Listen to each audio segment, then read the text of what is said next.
जिंदगी एक किराए का घर है, एक न एक दिन बदलना पड़ेगा। मौत जब तुझको आवाज देगी, घर से बाहर निकलना पड़ेगा। बाबा भोलेनाथ गाते हैं, सगुन ही अगुन ही नहीं कछु भेदा, अगावही मुनि पुराण बुझ वेदा। अगुन अरूप लख अज जोई, भगत प्रेम बस सगुन सोई। राम सचिदानंद दिनेशा, अनहिता मोह निषाद अवलेशा। सीता राम राम राम सीता, राम राम राम सीता, राम राम राम सीता, राम राम राम। जो गुण रहित सगुन सोई कैसे, अजलु हिम फल बिरग नहीं जैसे। निर्गुण सगुन दोनों एक है, अलग अलग नहीं है। निर्गुण भगवान भक्तों के प्रेम के कारण सगुन बनकर आते हैं। कैसे? शिव बाबा ने कहा, देवी जैसे पानी द्रव अवस्था में सहज अवस्था में बहता रहता है, वही तापमान की शुद्ध स्थिति आने पर बर्फ बन जाता है। निर्गुण जल की बर्फ सगुण अवस्था में है। बस प्रेम विचार शून्यता व्यवहार शून्यता क्रिया क्रियमान संचित प्रारब्ध सब कर्म की शून्यता आ जाए तो भगवान साक्षात प्रकट होते हैं। बड़ी हलचल है जीवन में। जो मन की खटपट मिटे तो खटपट दर्शन होए। खटपट बहुत है। राम कहत चल राम कहत चल, राम कहत चल भाई रे। नहीं तो भव बेगार मुँह पर सूटत यति कठिनाई रे। बहुत मुश्किल है। बाबा कहते हैं जगत प्रकाश से, और राम जी प्रकाशक हैं। विषय करण सुरजीत समेता। कौन विषय? 5 ज्ञानेंद्रियों के जो विषय है, उन ज्ञानेंद्रियों के देवता है। इन देवताओं के पीछे हमारी जीवात्मा है, और इन सबका जो परम प्रकाशक है वो है परमात्मा श्री राम, वो है परब्रह्म श्री राम। सब कर परम प्रकाशक जोई, राम अनादि अवधपति सोई। बाबा जी मां को समझाते हैं माया के प्रभाव कारण जगत हमको सत्य जान पड़ता है। जो हमारा ज्ञान के कारण हमारा आपका जब जन्म होता है, हम आते हैं धीरे धीरे देखने लगते हैं। 1 महीना 2 महीना 3 महीना 5 महीना 8 महीना 9 महीना, और फिर हमको हमारे ही कहलाने वाले लोग समझाते हैं ये तुम्हारे पापा है, या तुम्हारी मम्मी है, या तुम्हारे चचा है, ये तुम्हारे काका काकी, वहां न जाना, वहां तुम्हारा कमरा नहीं है, बताओ जी का कमरा है। मतलब जीवन की बात जो है फिर लोग हमें पढ़ाने लगते हैं, हमें समझाने लगते हैं, और जो हम जानते हैं वो जानने के बावजूद हम अज्ञानी के साथ रहते हम भी अज्ञानी हो जाते हैं। दासु सत्यता जरमाया, पास सत्य मोह सहाया। अपने राग वाले लोग ही हमको रागी बना देते हैं, बताते हैं ये तुम्हारा है, कब तक जब तक है तो है ही। भगवान से भगवान है, संसार में पहले था तो आगे रहेगा, इसका मतलब सत्य है। जैसे सीप में चांदी का भास होता है, उसमें चांदी हो नहीं, जलने लीजिए हाथ में भगवान हाथ में दिखते हैं, क्या भगवान हाथ में है, केवल दिखते हैं। ये तीनों काल में वर्तमान हो तो विश्व में सत्य है, लेकिन जिसको भ्रम हुआ उसको कौन दूर करेगा? जिसको पीलिया रोग हो जाए उसको सब पीला ही दिखता है। जब हम लोग छोटे थे तो चारपाई बिछाकर आंगन में लेटते थे, आँख पर अंगुली रखते थे, चंदा मामा 2 दिखते थे। बचपन की यह कथा है। हम आप सबके जीवन में ये कथा हम लोगों ने देखी है, सुनी है, और हम लोगों ने इस कथा के माध्यम से अपने बचपन को इंजॉय किया है, आनंदित किया है। वो तो भगवान कहा गया है कि मूल व्यक्ति भगवान में भी भेद देखता है, वो तो अभेद्य है, कहा नहीं। भगवान के स्वरूप के बारे में क्या कहें आपको। अभी मैं जगन्नाथ स्वामी जी को जगन्नाथपुर कथा सुनाने के लिए बड़े भैया प्रातः समर्पित स्वामी लक्ष्मण शरण जी महाराज कृपाला श्री राघवेंद्र सरकार की जय। परिपूर्णतम परमात्मा अकारण करुणा वर्णालय भगवान श्री राघव को प्रणाम। शिव जी हनुमान जी को साष्टांग, बाबा के चरणों में बार बार वंदन। श्रद्धेय श्रोता समाज, कथा के मुख्य यजमान, भैया लोग, बहवे, सभी भाई बहन, माई बाप, हमारी सखा मंडली, कल हमने और आपने कथा क्रम में भगवान भूत भावन शिव के विवाह कथा गाई। आज व्यासपीठ कैलाश पर हम लोग हैं। कल तक कथा जागवल्लभ जी महाराज भरद्वाज जी को सुना रहे थे, और आज से भगवान शिव मां भवानी को कथा सुनाना प्रारंभ करेंगे। जगत की कथा शुरू होती है, जीव की जथा से राम कथा शुरू हुई है प्रेम से। भरद्वाज जी महाराज ने प्रयाग में याज्ञवल्क्य जी से रोक कर क्या, अगर आप कथा सुनेंगे तो कथा आपके भ्रम को न सिर्फ तोड़ देगी बल्कि उसको समाप्त भी कर देगी, और आदमी जिस भ्रम में जीता है। अब देखिए माँ पूछती है कि भाई ये राम जी कौन है। अब जरा समझिए कि वेद जिनके विषय में बखान करते हैं, वेद जिनको नेति नेति कहकर पुकारते हैं, वही राम है।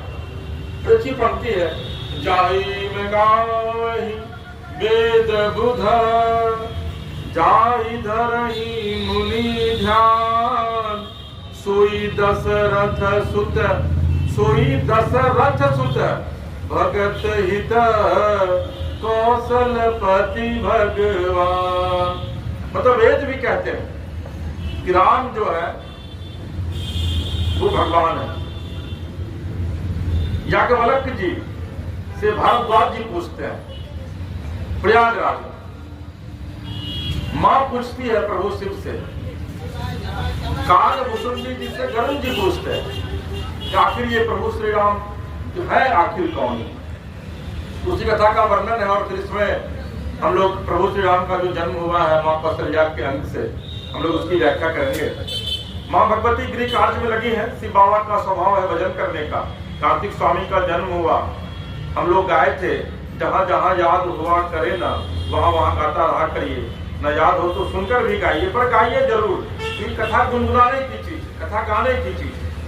श्री राम कथा गाने की कथा है। मैं अपने मेरे साथ जो भी लोग रहते हैं मैं तो हमेशा कहता हूँ, चाहे कार्यालय में रहता हूँ वहां भी कहता हूँ, सार्वजनिक जीवन में रहता हूँ वहां भी कहता हूँ, जब कथा करने के लिए आता हूँ वहां भी कहता हूँ कि गाते रहिए, कथा को गाते रहिएगा तो भगवान से प्रीति बढ़ जाएगी, भगवान से प्रीति लग जाएगी। और एक बड़ी अच्छी पंक्ति है ना, तो मेरी लगी श्याम संग प्रीति, ये दुनिया क्या जाने, क्या जाने कोई क्या जाने, क्या जाने कोई क्या जाने, मुझे मिल गया मन का मीत, ये दुनिया क्या जाने।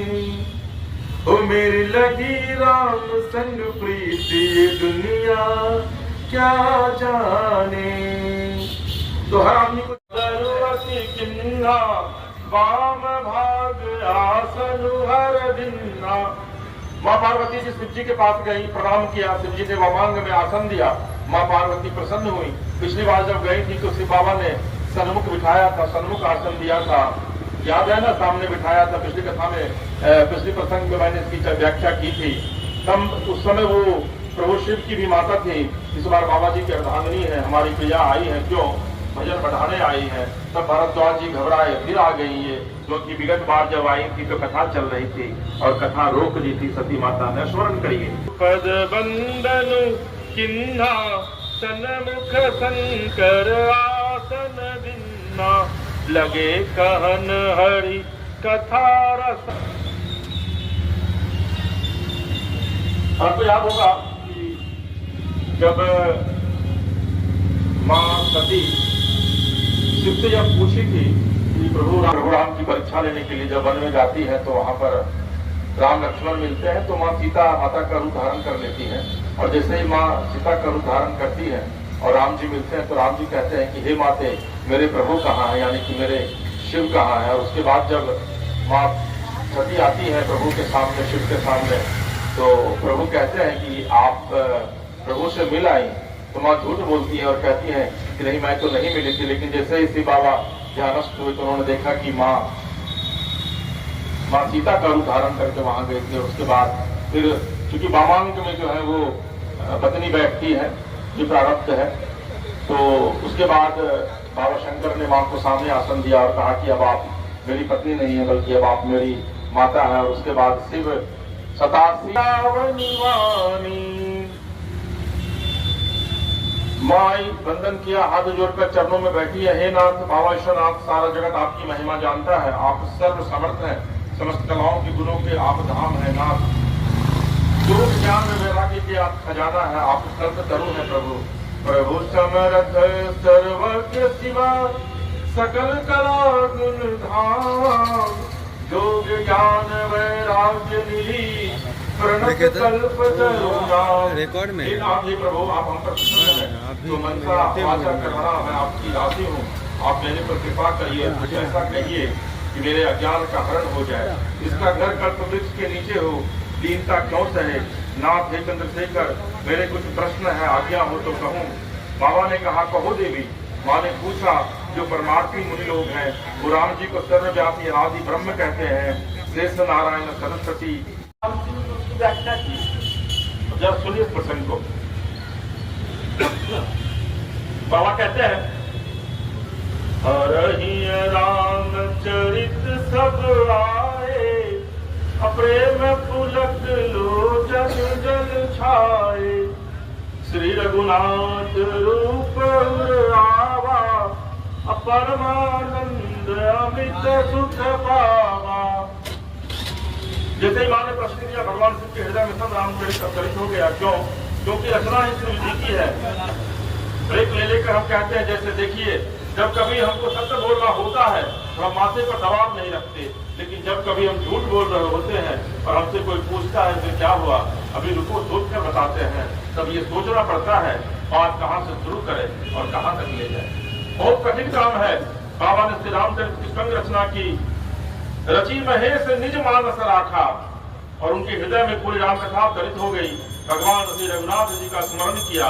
48 मिनट दंड युग, 2 दंड 1 दंड 24 मिनट का होता है। 48 मिनट शिव बाबा समाध्यस्थ हो गए, यानी कि कथा को कहने के बाद, प्रसंग की शुरुआत करने से पहले 48 मिनट तक बाबा जो है वो फिर प्रभु राम की समाधि में चले जाते हैं।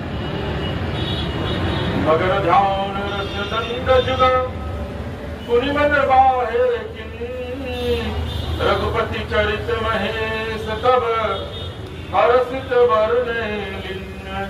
नेत्र खुला प्रसन्न भाव से वहां की ओर देखा बाबा ने। ये कथा के प्रारंभ की भूमिका है। श्री बाबा रघुनाथ जी का स्मरण करके मंगलाचरण कर रहे हैं। हृदय में रखना है देवी। प्रभु कहते हैं वहां से, देवी इस कथा को हृदय में रखें। तो कथा जब भी सुनिए ना तो बड़ा हृदय से सुनिए, अभी तो फिर मत सुनिए, फिर चले जाइए। अब ये कथा भी सुन रहे हैं, उधर भी देख रहे हैं, उधर भी देख रहे हैं, दिमाग में 100 बात भी आ रही है, मत कीजिए। कथा जब सुनिए तो थोड़े तरीके से प्रभु की सुमिरन करके और प्रभु में लीन होकर के कथा सुनिए, फिर कथा फलदायी होती है। अछूटे सत्य जाही बिनु जाने, जिमि भुजंग बिनु रजु पहचाने। ये ही जान जग जाई हेराई, यादे जथा सपन भ्रम जाई। जिसको जाने बिना झूठ भी सत्य जान पड़ता है। कैसे? जैसे रस्सी दिख रही रात के अंधेरे में, हमको वह सांप दिखती है, प्रकाश हो गया तो रस्सी दिख गई, सांप का भान समाप्त हो गया। जिसको जान लेने पर जगत गायब हो जाता है। जब तक परमात्मा का बोध नहीं होगा तब तक यह संसार सत्य जान पड़ता है। संसार सत्य नहीं है। शिव बाबा ने क्या कहा? तुमा कहूं मैं अनुभव अपना, असत हरि भजन जगत सब सपना। भगवान सत्य है, भगवत भजन सत्य है। इस परमात्मा को जान लेने पर यह जगत गायब हो जाता है जीवन से और चिंतन से। उनका स्मरण करिए। पदम बाल रूप सोई राम, सब सिद्धि सुलभ जपत जिसु नाम। मंगल भवन अमंगल हारी, द्रवौ सुदशरथ अजिर बिहारी। करि प्रणाम राम ही त्रिपुरारी, हरसि सुधा सम गिरा उचारी। धन्य धन्य गिरिराज कुमारी, तुम समान नहीं को उपकारी। पूछे हूँ रघुपति कथा प्रसंगा, सकल लोक जग पावनी गंगा। सुनाया था मंगल भवन मंगल हारी, द्रवहु सुदशरथ अजिर बिहारी। धन्य धन्य धन्य हे गिरिराज पुत्री, आप धन्य है। क्यों धन्य है? क्योंकि आपने प्रभु श्री राम की पावन कथा पूछा, इसलिए धन्य है। वो धन्य है जो कथा पूछे। कथा कम लोग पूछते हैं, लोग तो ज्यादा व्यथा ही पूछते हैं, इसलिए मैंने मिलना ही। अब देखिएगा कि हमसे भी जो लोग मिलते हैं वो कहते हैं कि बाबा आशीर्वाद दीजिएगा। ये नहीं कहते हैं कि बाबा राम कथा कब कर दीजिएगा। लोग कहेगा कि बाबा आशीर्वाद दीजिएगा। अरे अपनी व्यथा मतलब आशीर्वाद से वो अपनी व्यथा को दूर भगाना चाहते हैं।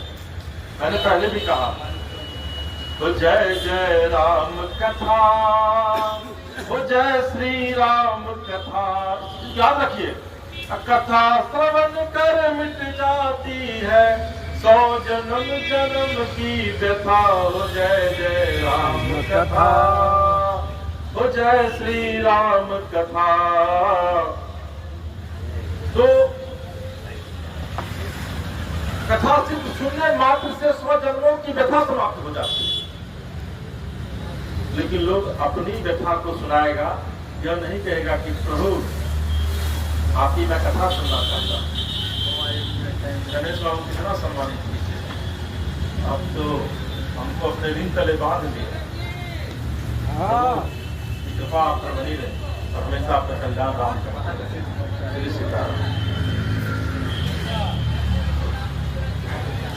प्रभु कहते हैं कि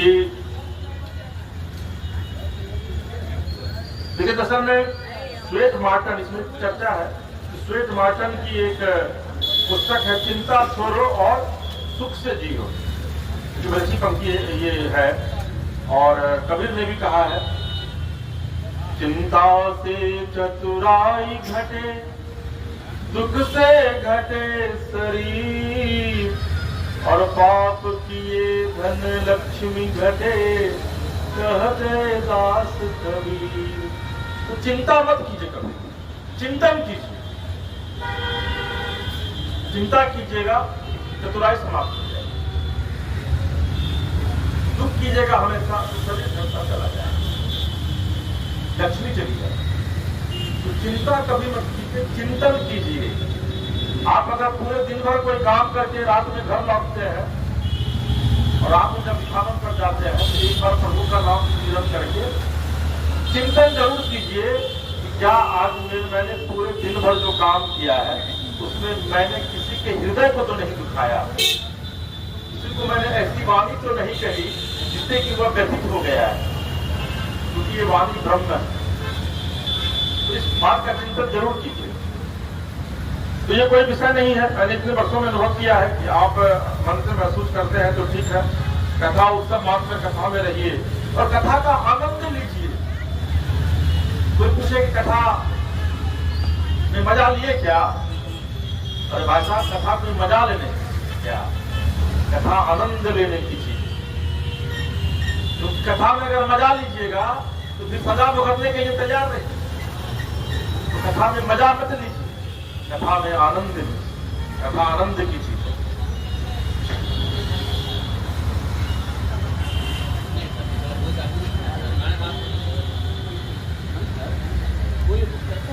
लिखते हैं कि एक इसमें कहानी है, तरुण सागर जी महाराज बहुत ही पहुंचे हुए संत थे, राम कथावाचक थे। उन्होंने लिखा, बड़े विनोद भाव से उन्होंने कहा है कि एक छोटा बच्चा रो रहा था, इस कथा है, माँ उसको दूध पिला रही थी, वो पिए ही नहीं, रोए जा रहा था। तो उसका पिता कुछ काम कर रहा था, ऑफिस से आया, बोला ये दूध क्यों नहीं पी रहा है, क्यों रो रहा है? तो बच्चे की माँ बोली पता नहीं क्यों नहीं पी रहा है, मैं बार बार पिला रही हूँ। तो पतिदेव बोलते हैं कि इसका बाप भी पिएगा। तो पत्नी हंस पड़ी और बोली बाप तो आप ही हो ना, ये नहीं पिएगा तो आप पीकर क्या करेंगे? मुनिश्री की बातें बड़ी अच्छी है, इतना मार्गदर्शन देने वाली ये पंक्ति है। और इसको अक्सर जहाँ भी कथा में जाता हूँ तो उसको मैं सुनाया करता हूँ। एक छिपकली थी, वह मुनि जी के कमरे में छत पर लटक रही थी। तो मुनि जी ने पूछा, अरे तू ऊपर ऐसे क्यों लटक रही है? तो छिपकली बोली, नहीं लटकूंगी तो छत तुम्हारे सिर पर गिर पड़ेगी, तुम्हारी सुरक्षा के लिए लटकी हूँ। जिस तरह छिपकली सुरक्षा के लिए लटकी है मुनिश्री की, ठीक उसी तरह हम लोग पूरी दुनिया सिर पर बांधे हैं, कोई किसी की परवाह नहीं करे, केवल कथा में रहे, तो यही अपनी सबसे बड़ी प्रॉपर्टी है। यह सब आटा बाटा, घर द्वार, बंगला, कोठी, एक भी नहीं साथ जाना। बड़ी अच्छी पंक्ति है, आएगा जब रे बुलावा हरि का, छोड़ के सब कुछ जाना पड़ेगा, नाम हरि का साथ जाएगा, और न कुछ तू ले पाएगा। और इसी को फिर नए सिरे से गाया गया है। तेल चमेली चंदन साबुन, तेल चमेली चंदन साबुन, चाहे लगा लो सेन, जगत में कोई न परमानेंट, जगत में कोई न परमानेंट। तेल चमेली चंदन साबुन, चाहे लगा लो सेंट, जगत में कोई न परमानेंट, रे प्यारे कोई न परमानेंट। तो आप कुछ भी लगा लो, कुछ भी कर लीजिए, इस जगत में कभी कोई परमानेंट नहीं रहा है। का नहीं चाहिए दिल दुखाना किसी का। कोशिश यह कीजिए कि किसी का दिल हम नहीं दुखाएं, क्योंकि जमाना किसी का नहीं था, भगवान राम का भी नहीं था, भगवान कृष्ण का भी नहीं था। कितने अवतार हुए, कितने पैगंबर आए, तू ना आया पर तेरे पैगाम जरूर आए। तो भगवान, चाहे वो सनातन की संस्कृति हो, चाहे वो अलग संस्कृति हो, इस्लाम की संस्कृति हो, चाहे वो क्रिश्चियन की संस्कृति हो, चाहे वो सिख समुदाय की संस्कृति हो, सब में भगवान अवतरित हुए। भगवान एक ही, परब्रह्म एक ही है, उनके रूप अनेक है। कभी वो अवतार लेते हैं, कभी पैगंबर के रूप में धरती पर आते हैं और सिर्फ यही संदेश देने आते हैं कि जमाना किसी का नहीं, ये सृष्टि किसी की नहीं है। तो जब तक इस सृष्टि में रहो तब तक सिर्फ कल्याण के लिए सोचो, और तुम अगर जगत के कल्याण के लिए सोचोगे तो जगत तुम्हारा कल्याण करेगा। बच्ची पंक्ति है ना, राम अवधपति से जगतपति बन गए, राम अवधपति से जगतपति बन गए, राम जब बन गए राम तब बन गए, राम जब बन गए राम तब बन गए। अच्युतम केशवम कृष्ण दामोदरम, राम नारायणम जानकी वल्लभम। तो राम भगवान भी जब अवधपति के तौर पर वन को गए थे, उसके बाद वो बन गए, फिर राम भगवान हो गए। उन्होंने भी जगत के नियमों का पालन किया, इसलिए मर्यादा पुरुषोत्तम कहता है। राम हमारे आपके एक एक व्यक्ति के भीतर सिर्फ पहचानने की आवश्यकता, उसको तलाश करने की आवश्यकता है। लेकिन ये मूर्ख जो बंदा है, हम आप सिर्फ किसी लोभ लालच माया में भटके रहते हैं। ये हमारा, ये तुम्हारा, ये मेरा। आप इतने दुखित क्यों है? तो पड़ोसी का सुन देखकर मेरा पड़ोसी इतना बड़ा क्यों आदमी बन गया, हम क्यों नहीं बन रहे हैं? यही वजह है इस संसार में व्यथा, यही वजह है संसार में इस वेदना की, इस दुख की।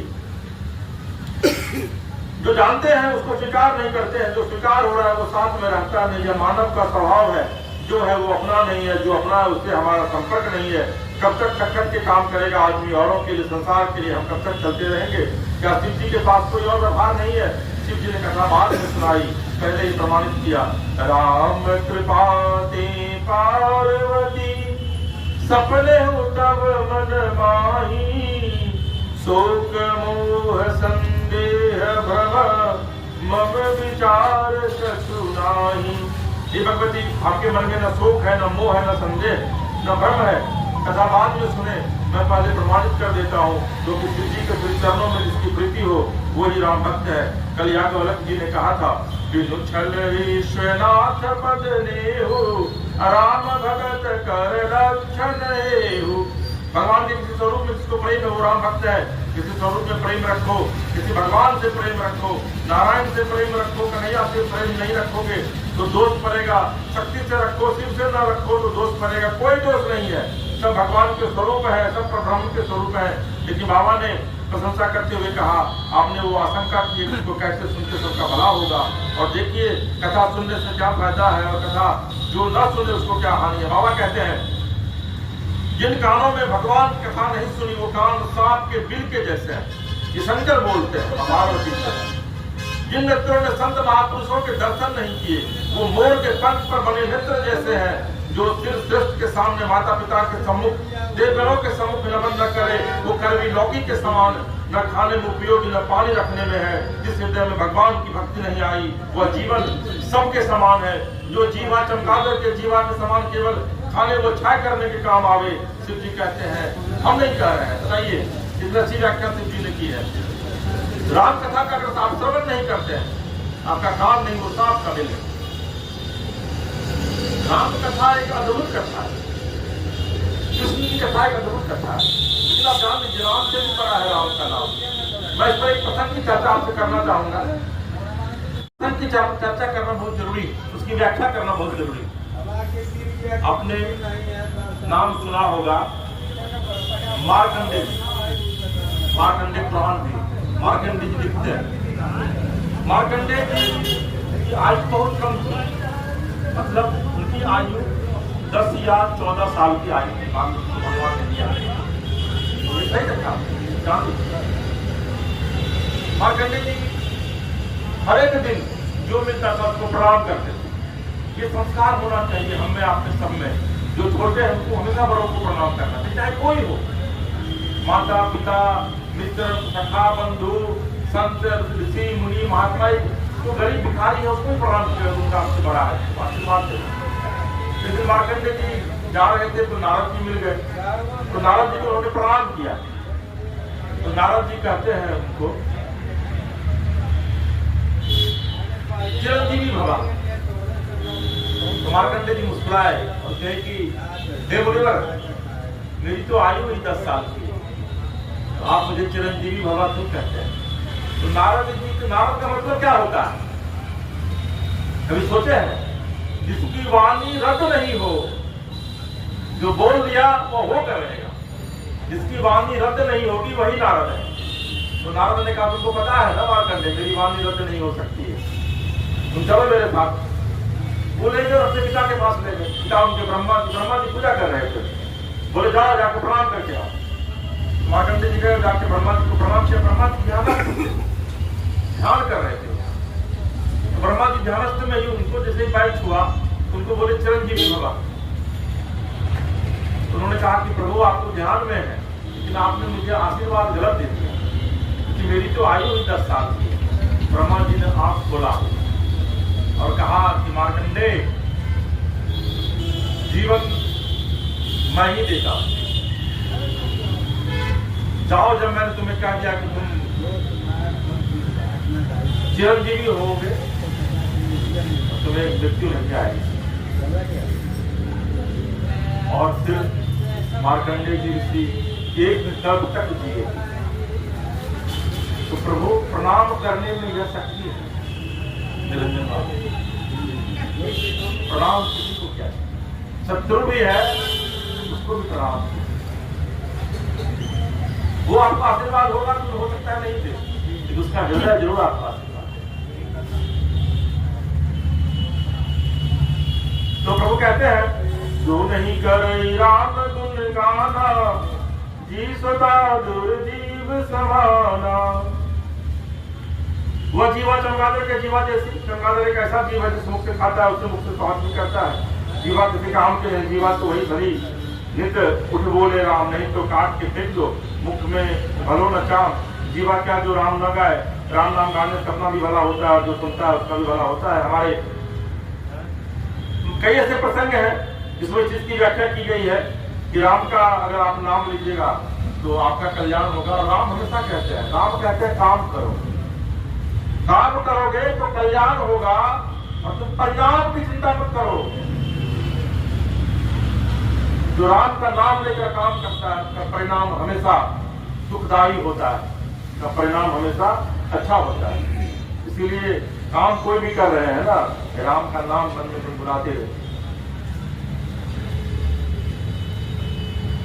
सच में हृदय को आनंद हुआ, हृदय ने रोम रोम काबिज कर दिया। अब हनुमान जी कहते हैं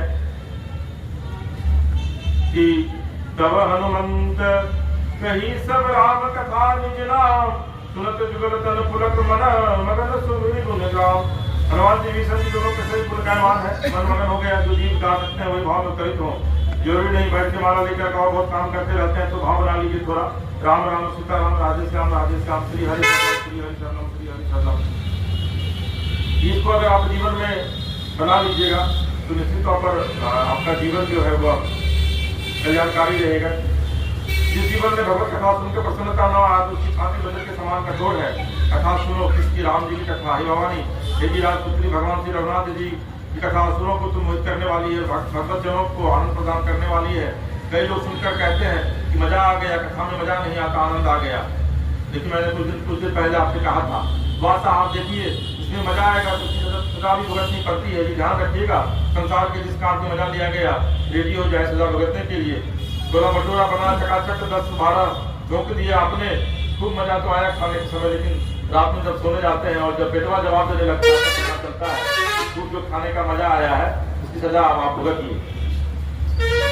तो किसी इंद्रिय को आपने मजा में लगाया, सावधान सजा भुगतना ही पड़ेगा। ये इंद्रियां जगत के मजे के लिए नहीं है, भगवत भजन के आनंद के लिए है। हो जय श्री राम कथा, कथा श्रवण कर मिट जाती है, कथा श्रवण कर मिट जाती है, जन्म जन्म की व्यथा। हो जय जय राम कथा, हो जय श्री राम कथा। जब सब भजन गाने में तब मजा आता है निरंजन बाबू, जब लोग रखते हैं बजाने गाने वाले, तब इसका मजा कुछ ज्यादा लगता है सुनने में। जैसे हम लोग धीरे धीरे उसको भी करेंगे, आगे बढ़ाएंगे। कलिकाल के कर्मस्वरूपी वृक्ष के यहाँ कथा कुल्हारी है। देखिए हर बीमारी की दवा है जो वो राम जी की कथा है। कोई भी सुने भाई, यह मेरा जो अनुभव है, अब बीमारी जाएगी जब दवा खाई जाएगी। लोग क्या करते हैं, दवा खरीद लेते हैं और तकिया के नीचे रखकर सो जाते हैं। तकिया थोड़े ना खाएगी दवा, जब खाई जाएगी तब फायदा करेगी। अक्सर देखा है हम लोग दवा खरीद लेते हैं, खाते नहीं है। क्यों? कई लोगों ने कसम खा रखी है कि जब बीमारी रहना है तो इसमें आराम होगा। पहले तो अच्छा लगता है, बाद में अपने को कष्ट होता है। तो दरअसल में कलिकाल के कलमसी वृक्ष को काटने के लिए राम कथा कुल्हाड़ी की तरह है। राम कथा सुंदर हाथ की सुंदर ताली है, संसार रूपी पक्षी ताली बजते ही प्रवाहित हो जाएंगे, भाग खड़े होंगे। राम नाम अनगिनत है, श्रुतियों अर्थात वेद भगवान ने खूब गान किया। राम जी अनंत है, उनकी कथा भी अनंत है। जैसा मैंने सुना है, जैसी मेरी बुद्धि है, आपका राम जी में प्रेम देखकर वैसा ही मैं सुनाऊंगा। आपके प्रश्न बड़े सरल है, आपने बड़े प्रेम से प्रश्न किया, लेकिन एक बात जो आपसे पूछी, राम जी अयोध्या के राजा दशरथ जी के पुत्र हैं अथवा कोई और, यह हमको अच्छी नहीं लगी। ये प्रभु शिव माँ पार्वती से कहते हैं। देखिए किसी आदमी की कोई बात आपको अच्छी लगी तो उसे कहिए, लेकिन जरूर कहिए। अगर वो सामने ना हो तो कम से कम मोबाइल पर भी बात करके कहिए, तो फिर उसको ये पता चलेगा कि नहीं भाई, मैंने जो अमुक व्यक्ति को यह बातें कही है ना, ये उनको अच्छी नहीं लगी। तो अगली बार फिर जब वो इस बात की व्याख्या करेंगे, जब इसको वो बोलने की किसी को बोलेंगे तो वो संभल करके बोलेंगे, ताकि सामने वाले व्यक्ति को उनकी बात जो है वह अच्छी लगे। तो अब ज्यादा एक बड़ा कड़वा भाव है। एक बात नहीं मोई सुहानी, जदपि मोह बस कहे भवानी। आपने कहा कि मुझे लोग जिन्हें गाते हैं, साधक लोग जिन्हें बजते हैं, वो राम जी कोई और है, ये बात कोई भगत नहीं करेगा। तो फिर कहानी सुनही असरधम करा, जस जे मोह पिसाच, पासंडी हरिपद विमुख, जानहि झूठ न साच। राम कोई और है, ऐसा पाखंडी भगत भगवान से विमुख लोग ही कहते हैं, जिनको झूठ और सत्य का बोध नहीं है। देखिए ध्यान रखिएगा, राम वही है जो अवतार लिए, जिसका पता लगाया जा रहा है कि राम जी थे या नहीं। आदमी बावला हो गया है साहब, भगवान का पता लगा रहा है। मथुरा है, काशी है, अयोध्या है, उज्जैनी है, तो भगवान क्यों नहीं है? भगवान की नगरी है, सरजू का किनारा है, भगवान की लीला धाम है। चित्रकूट जहाँ राम जी 13 साल रहे वो धाम है, तो भगवान क्यों नहीं है? और तो राम जी के द्वारा बनाया गया पुल भी है, रामेश्वरम भी है, पंपासर भी है, सबरी आश्रम भी है, कामतगिरी भी है, क्या नहीं है? बताने वालों को बुद्धि नहीं है, बुद्धि मारी गई है इनकी। क्या कहा बाबा ने? ऐसा कौन लोग कहते हैं? और शिव कहते हैं, कौन लोग ऐसा कहते हैं कि प्रभु राम नहीं है? कौन प्रभु राम के अस्तित्व पर सवाल खड़े करते हैं? अब ये अकोविद अंध अभागी, काई विषय मुकुर मन लागी, अलंपट कपटी कुटिल विशेषी सपने संत सभा नहीं देखी। अकृत महामोह मद पाना सुनकर कहा कहिए नहीं काना। भगवान का देवी जो मदिरा पीकर मत वाले हो गए उनके नेत्र नहीं है। जब मन रूपी दर्पण में कोई कमी है तो राम रूप कैसे दर्शन हो। किसी सदगुरु की चरण रस से उसको जब साफ किया जाए तब दर्पण स्वच्छ होगा। और यह ध्यान रखना होगा कि भगवान को मानो या न मानो, भगवान के बारे में कोई टीका टिप्पणी मत करो। अपने लोग कथा में बैठते हैं वही सुनते हैं जो भगवान के को मानते हैं, लेकिन बात सुने कौन, किससे कही जाए, जहाँ तक बात जा सकती है। भगवान को मानो चाहे न मानो, लेकिन भगवान की निंदा मत करो। हम अपना काम करो, हम अपना काम करें। सनातन धर्म, सनातन संस्कृति, सनातन सत्य यह शाश्वत है कि कितनी भी कोई निंदा करे, निंदा के बस का नहीं है। श्रेष्ठ है, अपार है, अनादि है, अद्भुत है, अलौकिक है। सनातन सत्य है, राम सत्य है, सनातन सत्य है, कृष्ण सत्य है। परमात्मा वो प्रमाण की जरूरत नहीं पड़ती है। डॉक्टर इकबाल को पंक्तियां स्मरण आती है। डॉक्टर इकबाल बहुत बड़े राइटर थे और मुस्लिम थे, इस्लाम को मानने वाले। इस्लाम के कई ऐसे राइटर हुए हैं जिन्होंने राम पर कई व्याख्याएं की हैं, कई कविताएं लिखी। इकबाल लिखते हैं यूनान मिस्र रोमा सब मिट गए कहां से, लेकिन अभी है बाकी नामो निशा हमारा।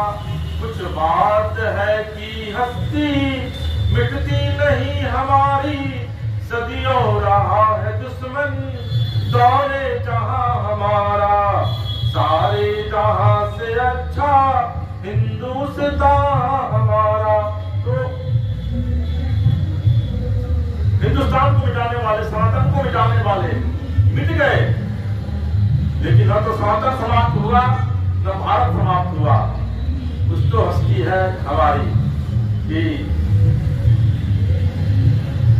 लाख मिटाने की कोशिश कर ली जाए, लेकिन हम उसे मिटा नहीं पाते। लोग देखते हैं यह बना है वो बना है, जो अच्छे हैं ये अच्छे हैं, पर मैं आपको कहूं भारत भूमि से अच्छा कुछ नहीं। भगवान का स्मरण